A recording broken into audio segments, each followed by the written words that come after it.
My husband's mother kicked me out of the house because of my daughter from my first marriage, and a week later robbed her and left her with nothing. My name is Talitha. I'm 28 years old, and my life has been a series of unexpected turns. I lost my parents in a car accident when I was 10, a tragedy that left me adrift in a world that suddenly felt cold and unfamiliar. The Parkers, an elderly couple who lived next door, took me in without hesitation. They treated me like their own granddaughter, providing the warmth and stability I desperately needed. Though we weren't wealthy, our home was rich in love and kindness. When I turned 18, just as I was preparing for college, the Parkers were killed in a car accident. Their sudden departure left me alone once again. They had left me a modest inheritance and their cozy house in the suburbs. However, the memories were too painful, and I decided to sell the house and move into a small apartment near the college where I had enrolled to study financial management. College was challenging but rewarding. I immersed myself in my studies, determined to build a stable future. After graduation, I secured a decent job in the city. My days were filled with work, but the nights were lonely. That's when I met Gerald at a friend's party. He was charismatic and full of life, and we connected instantly. A year later, he proposed in the most unassuming way, just him, me, and a ring he nervously pulled from his pocket while we were watching TV. I laughed and said yes, embracing our perfectly imperfect love. Married life brought comfort and companionship. We settled into my small city apartment, sharing the quiet moments that once felt so empty. Gerald's parents, Mr. and Mrs. Dawson, welcomed me into their family with open arms. Their warmth was a balm to my still healing heart. We spent weekends together, enjoying backyard barbecues and long conversations over coffee.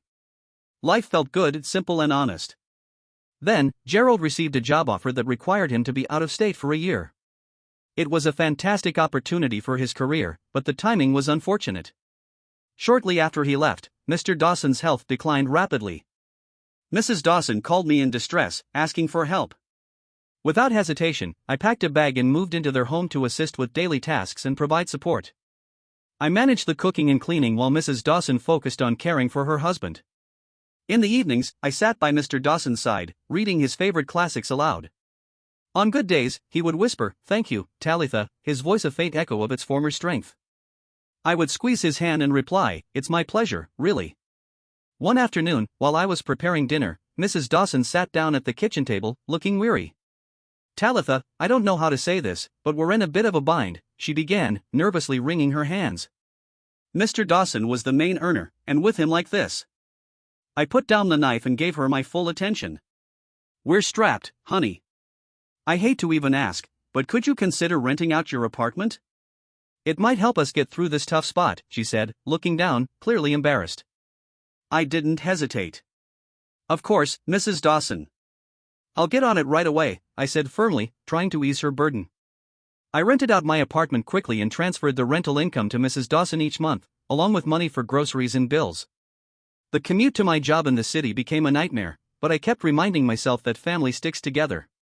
"You're a godsend, Talitha," Mrs. Dawson would often say, her relief palpable each time I handed her the money. "It's what family does," I'd respond, though some nights, as I lay in the guest room listening to the distant sounds of sirens from the city, I couldn't help but feel the weight of the world on my shoulders. Gerald's calls were my only respite. His voice was a tether to another life. "How's it going, Kim? You holding up okay?" his concern evident even through the static of long-distance calls. "We're managing. Don't worry about us," I forced cheerfulness into my voice, not wanting to add to his stress. Life in the Dawson household took a drastic turn when Emily, Mrs. Dawson's daughter from her first marriage, showed up unexpectedly. The vibe shifted immediately. She had that kind of presence, like a cold breeze that sneaks under the door.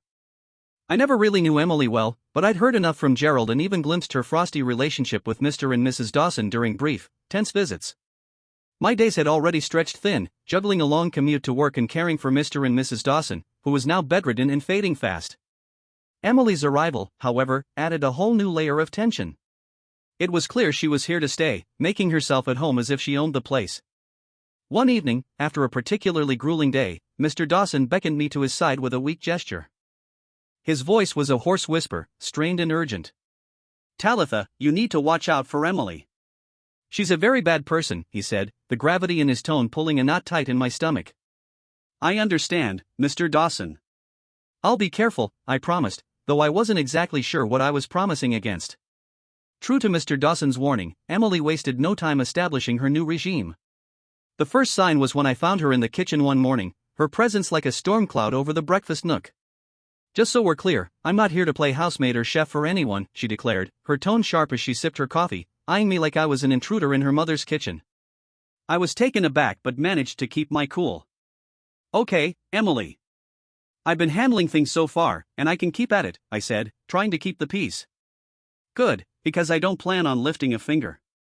"This is Mom's house, after all," she snapped back, her eyes daring me to challenge her.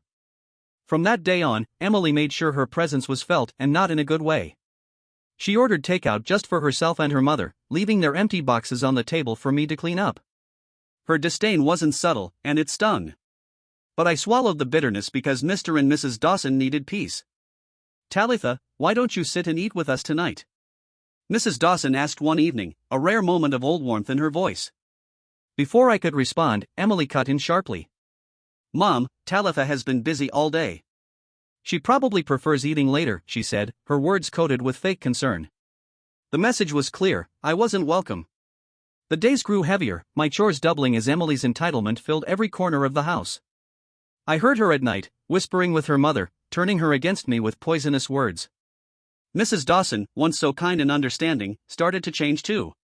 Her looks became colder, her thank yous fewer. A couple of weeks later, Mr. Dawson was gone. The funeral was a solemn affair, with Gerald flying in just in time to say his goodbyes. It was the first time in months we were together, and the relief of having him by my side was palpable.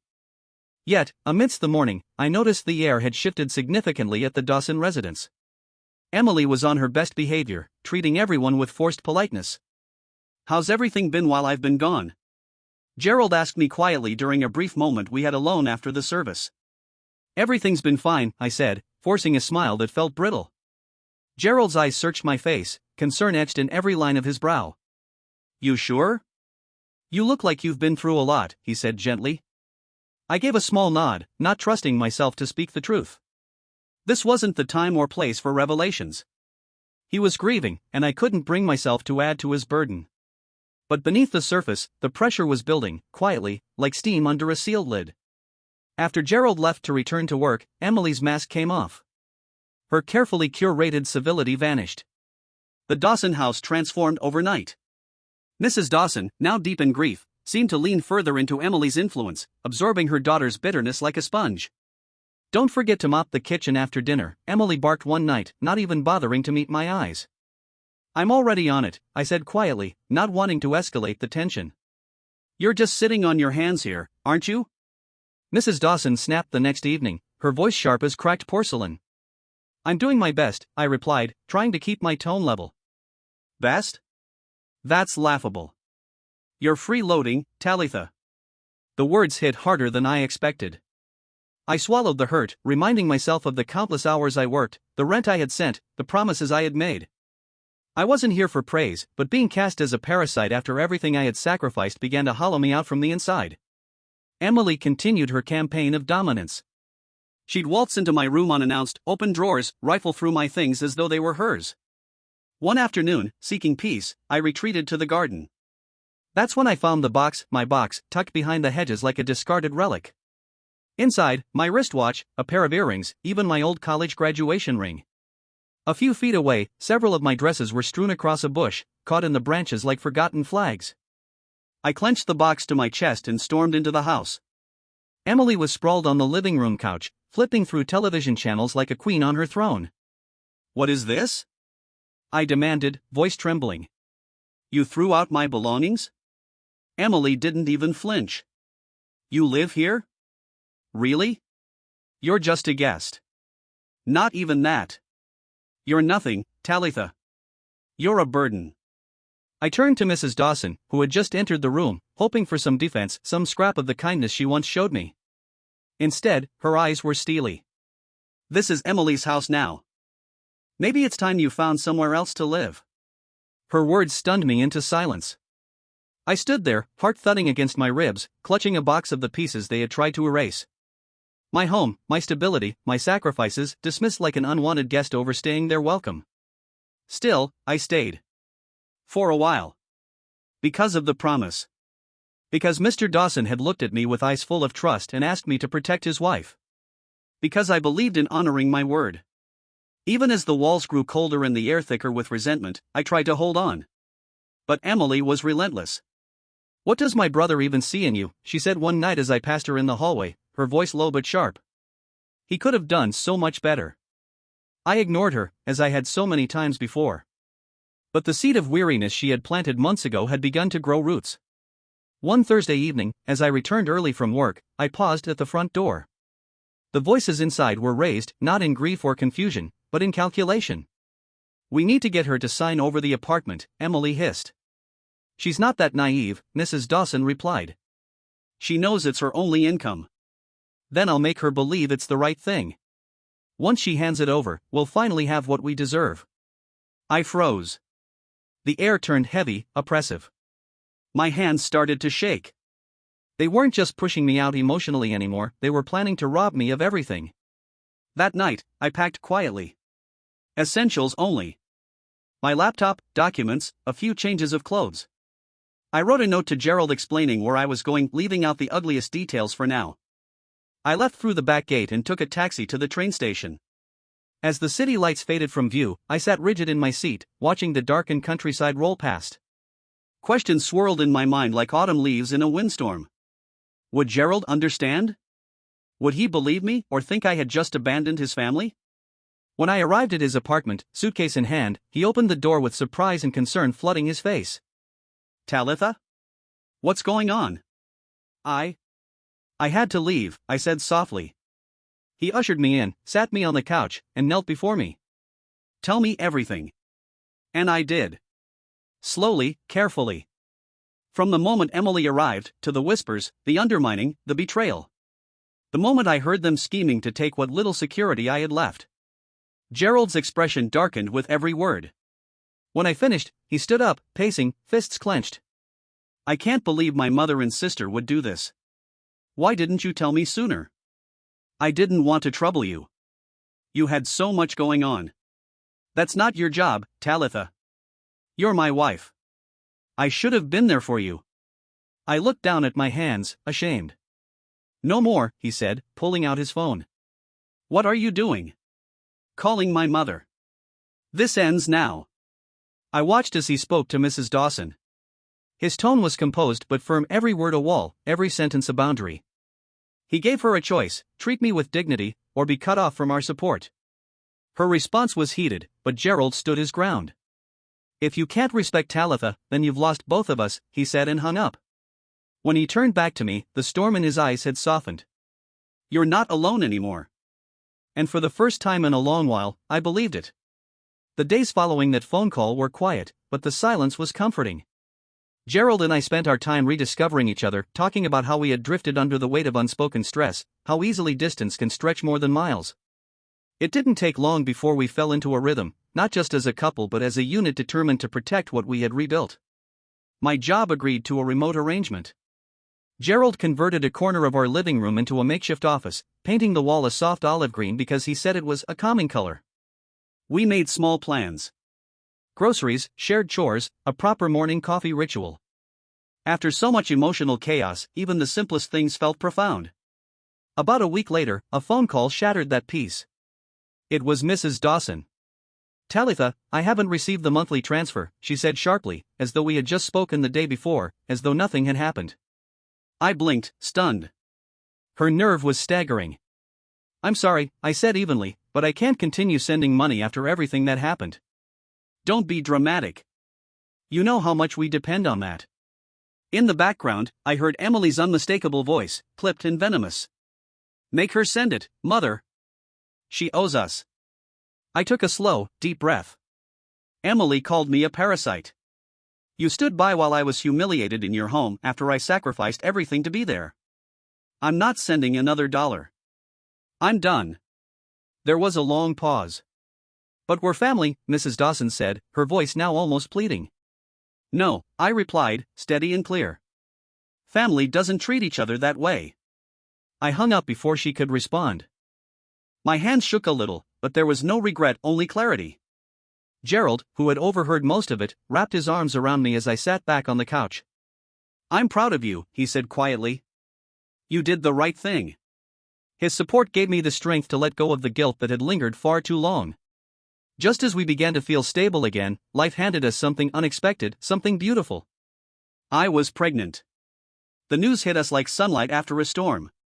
We stood in the kitchen, staring at the positive test in stunned silence before Gerald pulled me into a hug so tight I could barely breathe. You're going to be such a good mother, he whispered. That changed everything. We began planning for a new beginning. We sold the apartment I had once clung to like a lifeboat and started looking for a home with space to grow, a nursery, a yard, a quiet street. We found a modest little house in a sleepy neighborhood outside the city. It had a garden with wildflowers and a creaky front porch. We loved it instantly. We moved in just before my second trimester. Gerald painted the nursery soft yellow while I sat nearby, reading parenting books and occasionally crying for no reason at all. It was the good kind of crying, the kind born of gratitude and hope. One afternoon, while organizing baby supplies, I received another call from Mrs. Dawson. I almost didn't answer, but something compelled me. Her voice was different this time, small, broken. Talitha. I made a mistake, she said. I didn't respond, waiting. Emily convinced me to sell the house. She took the money. She's gone. Left me with nothing. I'm working 2 jobs just to stay afloat. I don't know what to do. Can I come live with you and Gerald? I closed my eyes. I imagined her in a cramped apartment, the pride she wore like armor now dented and dulled. For a moment, I felt something that resembled pity. I'm sorry you're struggling, I said slowly. But you made your choice when you sided with Emily. You turned me out after everything I gave. That can't be undone with regret. I know, she whispered. But I thought maybe you had a kind enough heart to forgive an old woman's mistakes. I forgave you long ago, Mrs. Dawson, I said. But I can't let you back into my life. Actions have consequences. We all have to live with them. I ended the call. Then I blocked her number.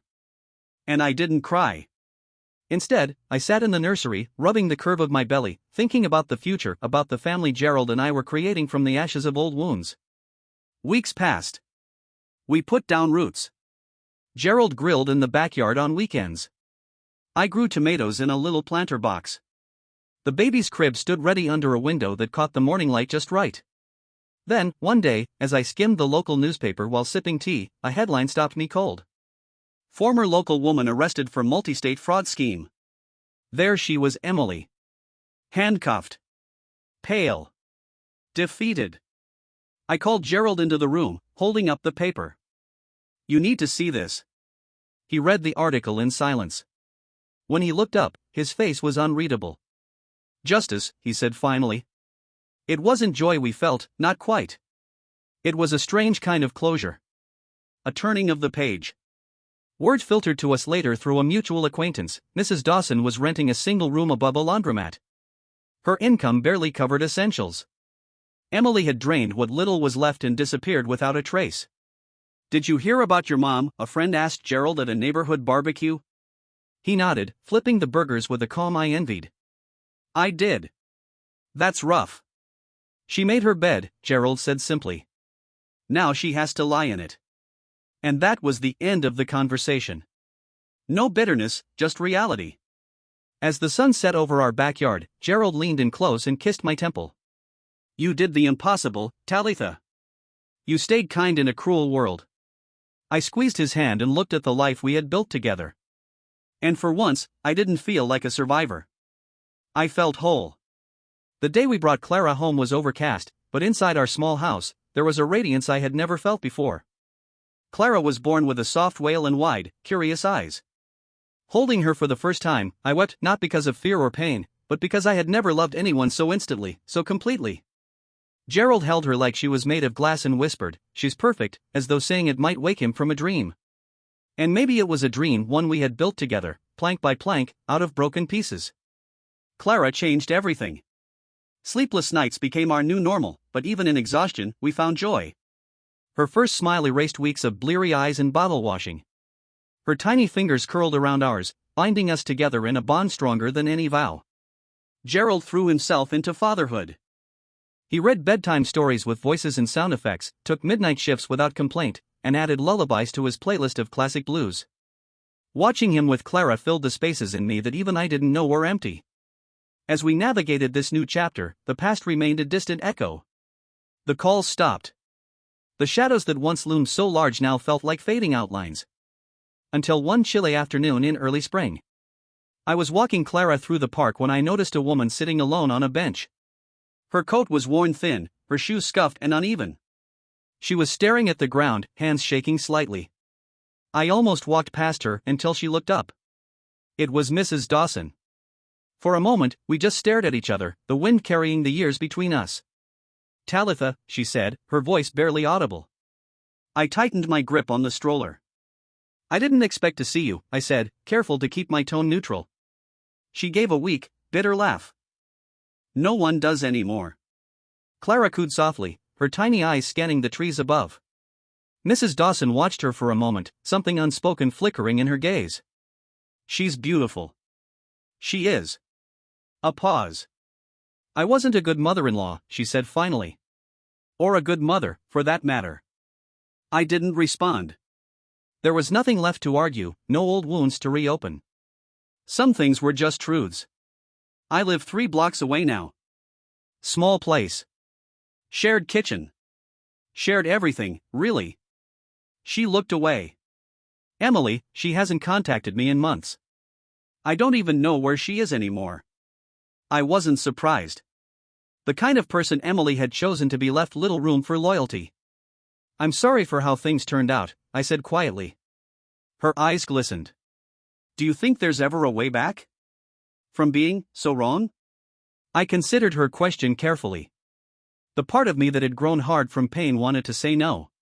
But another part, perhaps the one holding Clara's stroller, knew better. "There's always a way forward," I said at last.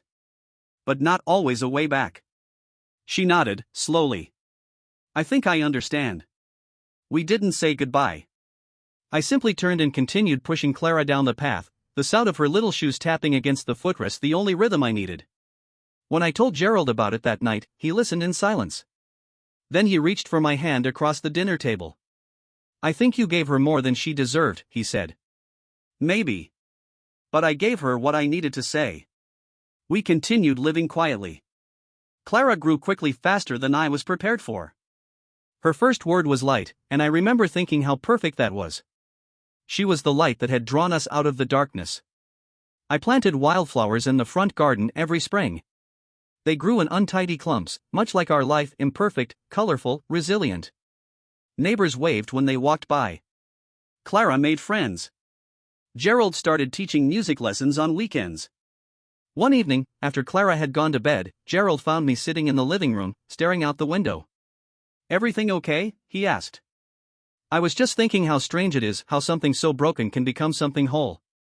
He sat beside me, pulling me into his side. "We didn't fix everything," he said. "We just stopped letting the past own us." And that, I realized, was the truest justice. It wasn't revenge or punishment. It was peace. Years passed in the quiet way they do when life has finally settled into place. Clara started school. She grew into a child with her father's deep laugh and my quiet watchfulness. Every question she asked, every step she took, reminded me of the many versions of myself I had survived. And every night, as I tucked her into bed, I felt the subtle hum of healing, a rhythm that played softly beneath the surface of our everyday life. One autumn evening, while clearing old paperwork from a drawer, I came across a photograph. It was faded and curled at the edges. The 3 of us, Gerald, Mrs. Dawson, and me, standing outside her home during those early days, back when I still believed we were building something real. For a moment, I stared at it, unsure of how to feel. There was no anger. Just a kind of gentle grief for the time I had spent chasing acceptance where it wasn't freely given. I placed the photo in a box labeled "Things That No Longer Hurt" and slid it to the back of the drawer. In the years since her fall from grace, I'd heard only bits and pieces of Mrs. Dawson's life. She had remained in her small apartment, her health declining gradually. She volunteered at the church food pantry, according to someone from town. Emily never returned. One day, a letter arrived in our mailbox. No return address. Just my name in careful, shaky handwriting. Inside was a single page. "Talitha. I don't ask for forgiveness, because I know that's not mine to expect. But I hope you find peace in knowing you did more than anyone ever asked of you. And I hope your daughter grows up knowing she has a mother who never gave in to bitterness, even when it would have been easier. Thank you for being the person I never was. E.D. I folded the letter slowly and tucked it into the back of my journal. Not because I needed to remember her, but because I needed to remember that even those who fall the farthest can recognize grace when they see it. Years later, Clara would ask me about our family. "Why don't we visit Grandma Dawson?" she asked one Sunday while helping me fold laundry. I paused, choosing my words with care. "Because sometimes family is about more than blood," I said. "It's about how people make you feel safe, loved, respected." Did she make you feel that way? No, I said gently. But I still wish her peace. Clara nodded thoughtfully, a wisdom in her eyes that made my heart swell. Then she changed the subject, talking excitedly about a project she was working on at school. That night, I sat on the porch watching Gerald and Clara in the yard. The sky was a soft lavender, streaked with the last golden fingers of daylight. Our house, once a dream, now stood as proof that endurance, quiet, unwavering endurance, can rewrite any story. I thought of all I had given, all I had endured, and how little of it had gone unseen. Injustice had tried to define me. But I had answered with compassion. With integrity. And, most importantly, with the courage to walk away. That was my justice. Not their downfall, not their regret, but my own quiet exit into a life of peace, surrounded by love freely given and a future I had shaped with my own hands. In the end, I didn't need vindication in their eyes. I had already won. And the greatest victories, I've learned, are the ones that whisper when the world expected you to break, you built something beautiful instead. Thank you for watching the video, like it if you watched the video to the end and don't forget to subscribe. Have a nice day.